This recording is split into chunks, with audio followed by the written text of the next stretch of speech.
Goeiemorgen, good morning, kia ora. Guys and girls, good morning. This is another 30 minutes with Jan, all the way from Welcome Bay down here in Tauranga. I just want to shift this camera a small bit down.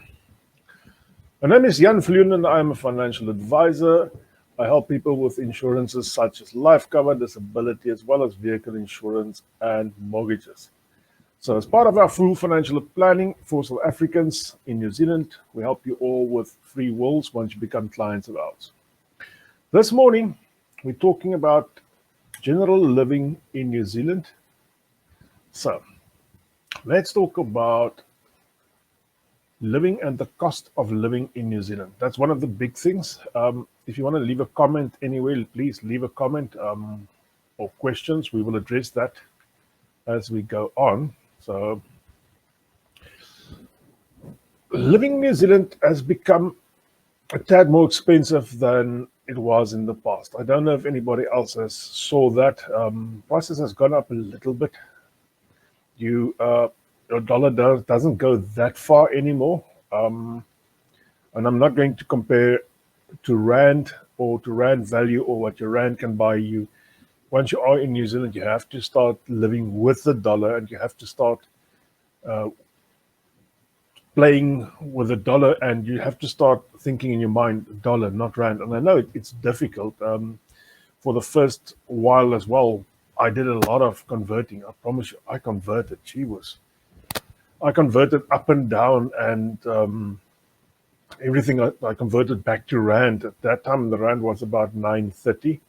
Now it's about 12, so it's even worse off now if you want to convert to rand. I mean, just to make that sum in your head all the time will drive you crazy. If you see, I got to pay this guy this amount, or I got to pay this for a Coke, or sorry, Coke is not sponsoring me this morning, but one of my thoughts was 6 months after I've arrived in New Zealand, I went into a little shop and I bought myself a Coke. It was a defining moment for me. At that stage, I was very much relying on the rand as well. Just started off at the job and struggled to get my grip on New Zealand, and then and I walked into this dairy, as they call it here. It's a little shop on the corner, the Greek shops that we normally have in South Africa, or these days, see you've got all other types of nations running little shops in the corners down there. But I went into the shop and I paid what at that stage was rand value to me, 45 rand for a 600 milliliter Coke. And I took that Coke and I thought, wow. I'm never going to make it in New Zealand. And it's not that I'm better than anybody else. It's not that we are earning more money or living in a better place. I just thought, wow, I'm never gonna make it. And it was because I had a rand value mindset. And I had to get out of that rand value mindset before my life took off. Today I walk into any shop and buy a $4.50 Coke. I don't do that because I'm trying to lose weight. The wife is trying to get my bikini body ready for summer, but she's struggling a bit with me. So these days I think about the value of money totally different than I did when I arrived here 3 years ago. And it's not that a lot of stuff has happened. I just had to change my mindset in my mind. I had to change the way that I was thinking about stuff in New Zealand. And once you get past the point where we don't think in rands anymore, the second when you realize a coffee is $5. It's not 50 rand or 60 rand. It's $5. You've got to earn $5 to buy a coffee in New Zealand. That's one of those things. Once you've reached that point, that's your point where you've, I would say, want to go for a break even or whatever else you want to call it. But that's your turning moment, the moment that you but that you have been living in dollars. For those guys that's been here for quite a while and still has come over when the rand was R5 and so on. I mean, this may sound ridiculous what I'm saying now, but that's, and I know there's a lot of South Africans. If I come to their houses, they say, geez, we got to pay 4,000 rand for a tire. I say, no, bro. That's $350. It's not 4,000 rand. You're not paying in rands here. And people still keep on converting. And as soon as you can get this conversion out of your head, it really goes much smoother down here. It really goes much smoother. But back on that, things have become a bit more expensive. I've seen that. I could say that it looks like petrol has stabilized, or diesel. My vehicles use mostly diesel. The boat is on petrol. I'm getting basically the same price for that we have for the past 6 months about. That's that. And sometimes you get a bit of a special. The other day I was on, where's this little town? A little town not very far from me. As I drove through the town, Mata, as they call it here. For the South African people, Mata. As I drove through this little town, at the Gull, they had a special at 81 cents a litre for diesel. Jeez, I just stopped then. I could only fill up with about 20 litres. I chucked in 20 litres. I was on my way to Auckland, and when I came back from Auckland, I once again stopped there and filled up with 20 litres about. So, but not that I saved a lot. I mean, there was about 20 cents less than normal. I can work out it's about $4 that I actually saved, but it's all in your head. In your head, you're thinking, wow, I'm saving a heck of a lot of money. And yeah, it's a mindset thing. So again, that caught me there. Thinking about a few prices that has gone up. I don't know if anybody else has noticed that prices has gone up. I just want to read this out. Look, coming from Leon Avenant saying, location of living, I think, is also a big impact. Fully agree with the rand mindset. I lived in a few countries, and that is very important not to think about the rand. Leon, you are so right there. I've traveled to a few countries while I was in South Africa. These days, as you all know, we're not allowed to travel anymore. So we've traveled to a few countries, and as I've gone through the UK, Israel, or wherever else we have been, I had to keep the rand in mind because I was paying with rand. That was always a big thing there. I had to keep the rand in mind there. But now that I'm here, I mean, sometimes I would still catch myself and think, I wonder in South Africa if somebody would have earned this amount of money for doing this job. So, but I don't compare anymore, and I try my best to tell other people not to compare as well. Location of living as well. If you are in places probably like Auckland, living cost is much more expensive there. I've just done a little trip down to Auckland, and I've compared the prices that they pay for rentals down there to where we are. And on average, for basically very much the same type of house, and I'm talking 3 bedrooms, 2 bathrooms, nothing grand, they were paying in the region of $200 to $400 a week more. So that's a lot of money. You can also say that people in Auckland is probably earning a bit more. Me being on the financial side, I see what people are earning, and certain jobs across the board, if they are wherever they are, South Island, North Island, Auckland, Tauranga, they are earning basically the same amount of money. All right, so let me get back to that. If you are doing a specific type of job, it's independent of where you are. But costs like rentals, much higher in Auckland. I know the petrol and diesel and those type of things is much higher in Auckland. And then you got to sit in those traffic. Oh my goodness.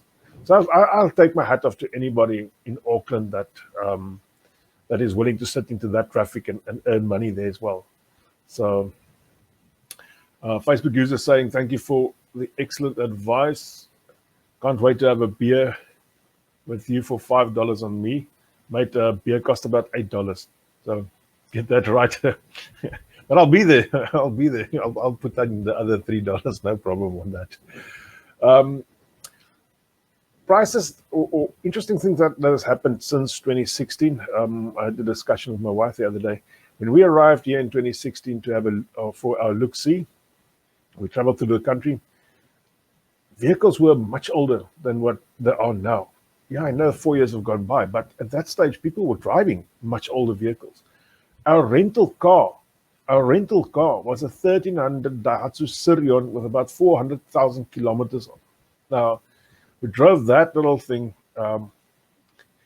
To give you an idea how big a Daihatsu Sirion is, I traveled with a suitcase. My wife traveled with a suitcase. We had one suitcase in the boot and one suitcase on the back seat. There was place for nothing more. So we traveled with that little thing all the way from Auckland down to Wellington, from Wellington up to Napier, Napier all the way up to Paia. That's the top end of the North Island as well, and then back to Auckland. So yeah, we drove that little Syrian when we arrived back in Auckland. I could feel that last the drive. It's got a little. I think it's got a 3 gear automatic gearbox. I could feel that driving stick didn't want to be in there anymore. So what happened to that car, I don't know. But these days, yeah, the cost has gone up. People has renewed their cars, if I want to call it that. They have got newer cars on the road, which is probably a very good thing. It's actually great to see that there is money going around. So newer cars is always let me see. Newer cars is always proof that there's more money flowing around. It's always a proof that people are earning a bit more or having more to spend. That's the other thing. People could have been earning the same amount but just gotten the debt into order. Things that are still expensive here. Let's talk about debt. Debt is expensive. In New Zealand, debt is expensive. Credit cards is very much the same percentage interest that they charge you as in South Africa. And I come to a lot of South Africans, and these guys have got, some has even got $30,000, $40,000 on a credit card. Now, I've got $500 on my credit card. I've never used it. It's never gone into the red. That's the way that I'm set up to. I actually got this credit card so we can buy our cars. I wanted to buy cash. We want to put the money into the credit card and then buy it because you get air miles or something like that here. But the bank took about 6 weeks just to give me a credit card. They probably saw this face and thought, nah, we're not going to trust you. So that was just, it took them forever to get that. And we actually bought the cars then on the debit card. So we didn't get the air miles there. The bank lost out and I lost out. But credit card debt is expensive. Credit card debt is very, very expensive. And once you are into the mortgage field, once you start buying your first house, then this can really bite you in the bum. Keep that in mind if you think about doing the credit card route. Biting you in the bum, I mean, the bank takes whatever is on the credit card and they take that as a minus against your earnings. So if you got $20,000 on there and you're earning $80,000 minus $20,000, you're actually earning, according to the bank, $60,000. That's just a quick sum. They've got a different way to do that. And it doesn't matter if you don't use your credit card at all. If there is an availability of whatever there is, that's the amount they're going to deduct from you. So think about that before doing your mortgage. Get your credit card down to very, very low amounts. Talking about mortgages, we will soon be able to announce the dates and the places that we are going to do a bit of a tour with mortgages. I've spoken to a lot of people and I listened to what a lot of people have said. And you know me, I'm always somewhere on the internet. And there's a lot of confusion out there on the mortgage field, especially under the South Africans. We are so used in South Africa, you go to the bank and if you show them your pay slips for 3 months or 6 months or whatever the bank needs, and they look at your account and they say, no, you haven't gone into the red that often. And then you give them an estimate of the house that you want to buy, and they look at your repayment value would be about 1/3 of whatever you're earning. And that's the amount of that you can buy for the repayment for your house. And that's as easy as that. And you can get 100% mortgage.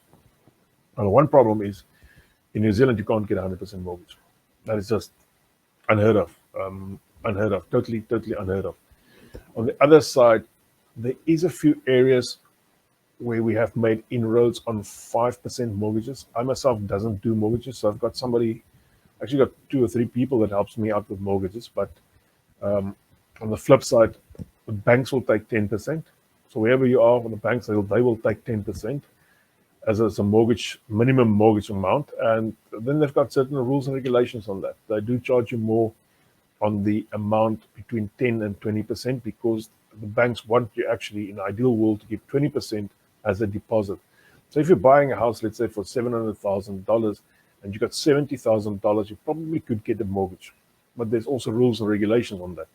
Banks want new builds with this. Once you go over that, you've got an older house or a pre-built house that's ready to move in, the banks could look at most probably at 20%. So keep that in mind. But we have got a company or two behind that that's willing to borrow the extra 10% for a period of 5 years on top of your mortgage. They are really willing to climb in there. And my advice to every South African is get into the property market as soon as possible, guys. That yes, I know to save up that 10%. I mean, we've just done it. It's hectic, and we had to actually put another 10% on top of the 10% that we have saved. So we used some of the other savings money that we had, and we bottomed out totally. But I just felt that this house was totally worth it at the end of the day. So the house has already gone up in value. So I can, within a few months from now, and I can probably borrow more money on this if I want to. I'm not going to do that, but I could probably do that if I want to. Why am I saying get your first house? It's quite important to get your first house. You need a house in this country. My current repayments to the bank is but $140, $145 a week more than what I paid as a rental. All right, this is my house. I can put anything up against the walls. I can paint it. I can do anything I want to. This is my house, and it only costs me $145 a week more. Now, for some people, $145 a week more is a lot of money. But think about it this other way around. If you have put that money into the bank, banks are currently giving you about 0.25 to, geez, if you're lucky, about 1.5% growth or interest on your money.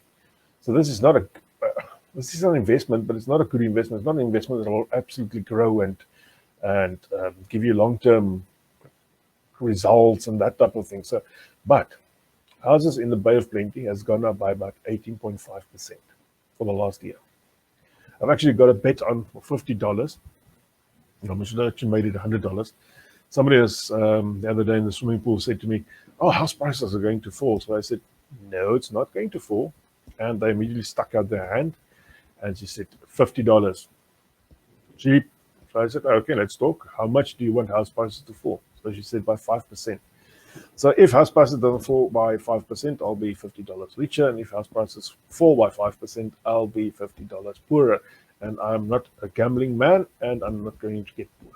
So, yeah, I'm waiting for my $50. I will remind her eventually about this, because the next morning the house prices index came out, and we were 17.5% up as growth. No bank at this kind of stage will pay you 17.5%. And I promise you, except for all of these fake scams like Crowd One and these type of guys, no other investment will pay you 17.5% in a year. So start building your investments in property in New Zealand. Start building this.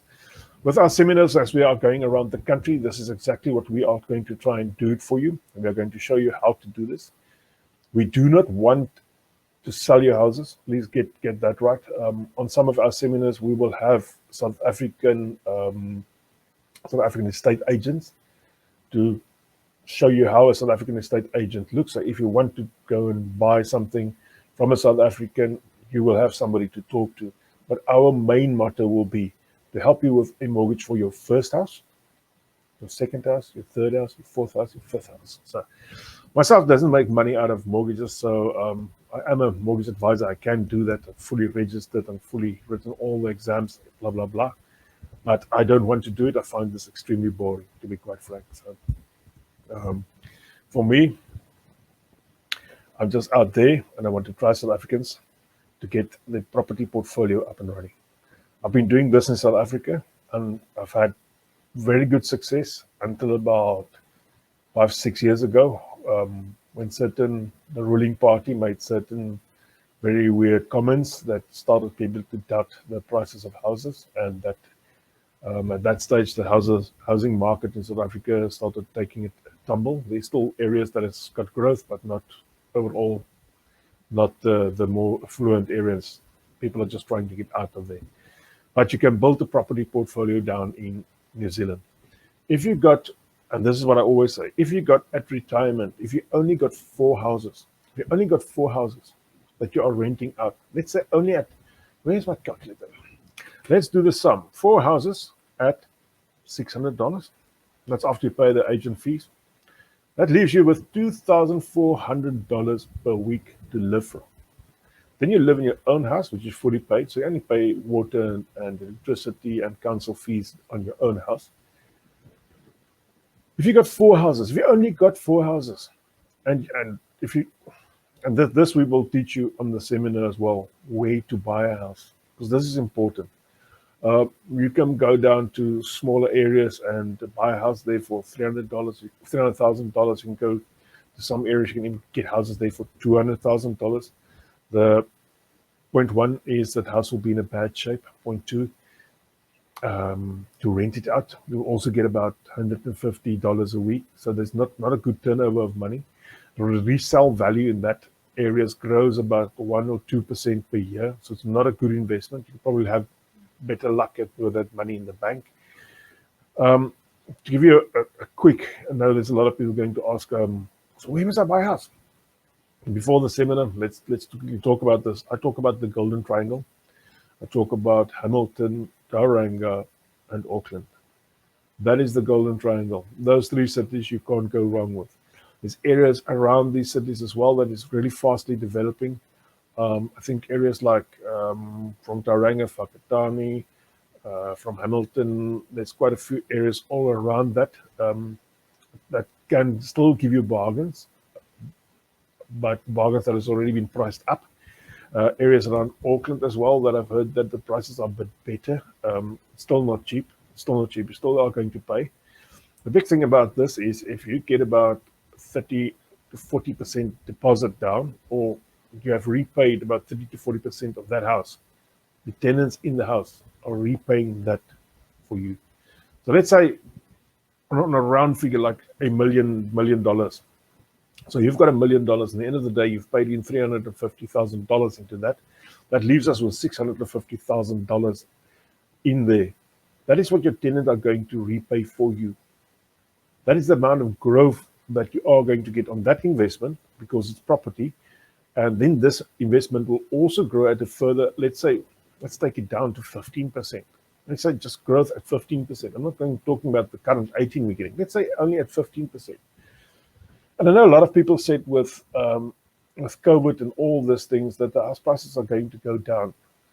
Currently, New Zealand has short, I think, 87,000 houses. So there's 87,000 families out there that hasn't got a house, that needs to buy a house eventually, that are either renting. And think about it this way. There's a lot of investors. There's a lot of people with a lot of money inside New Zealand and outside of New Zealand. People that are allowed to buy in New Zealand. And as soon as house prices started dropping, that it becomes a bargain for them, although it may not still be a bargain for you. As soon as that happens, that it's a bargain for them, they will buy these houses. And this will actually increase the shortage, because somebody's now buying a second, a third, a fourth property as a rental. They're not giving properties out in the for you to buy to live in as homeowners. A lot of people say this, overseas people have been buying our properties. It's not like that. We had a negative buying rate. We had something like 1,000 properties being bought over the past, I think it's 2 months. But the overseas investors have sold more than 2,000 properties. So there's more than 1,000 properties coming into the market from overseas people that have sold out in New Zealand. So that's part of our roadshow show. That's part of what we are going to do for you very soon. If it's not this year, because this year is running out at extremely fast pace. It's really running at extremely fast pace. And remember, it's not about buying your first house. We are going to show you how to buy your first house and repay that at a massive speed, because we want you to repay your house faster. It's no use staying in a property and paying that over 30 years of time. the amount of interest that you are going to pay just runs around with you. I would rather let you see him repay that property at least in 15 years' time and get that off your hands. So in year 4 or year 5, you can buy your second property. In year 7 or 8, you can buy your third property. And we're going to show you how to do this. We're actually going to give you all the information to do this, and we're not going to charge. So you could probably buy us a beer afterwards, but me as a non-drinker, it's no problem on that. I'll take a coffee. That's $5. No, I'm just joking. We're not going to charge you guys for any of these seminars that we are going to do throughout the country, and we are going to introduce you to some of the great minds out there. We are going to introduce you to some of the estate agents in New Zealand as well as we do this. And this probably will only happen from next year onwards. So keep that in mind. The one big problem I'm currently having, I actually want to do one in Tauranga as soon as possible, but I'm having problems to getting a decent place. I don't want to shove you all in a dark hall or somewhere out in the bundus. So I would rather get a decent place, and we have a few places that are decent. It's going to cost me a few dollars, but that's fine. If I can help South Africans, I'm always open to that. So, all right. Time has come and gone this morning, and once again, thanks for being with me. Thanks for listening to me. If you need any insurance out there where you are, get hold of me. We do it via Zoom, Microsoft Teams, or if you're nearer to me, I'll probably come and visit you. So, and even this Saturday, I'm going to visit some clients and talk about insurance with them and the way forward, and do some financial planning for them, because it's quite important that you do the thing right from the start up.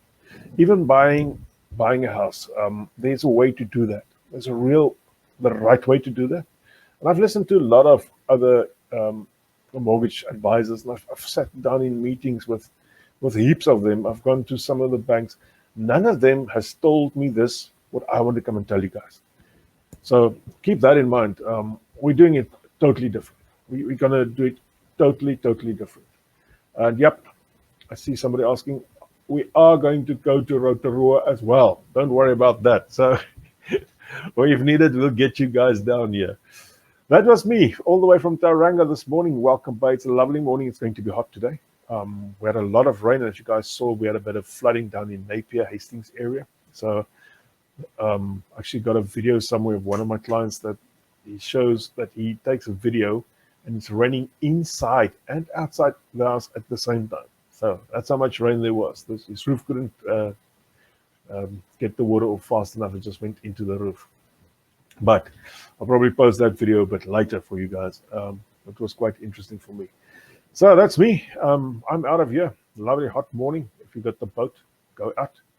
I've got to work this morning. Got to meet a few people and make a few deals for you guys. All right. Thank you, everybody. Have a lovely day. And in South Africa, stay safe.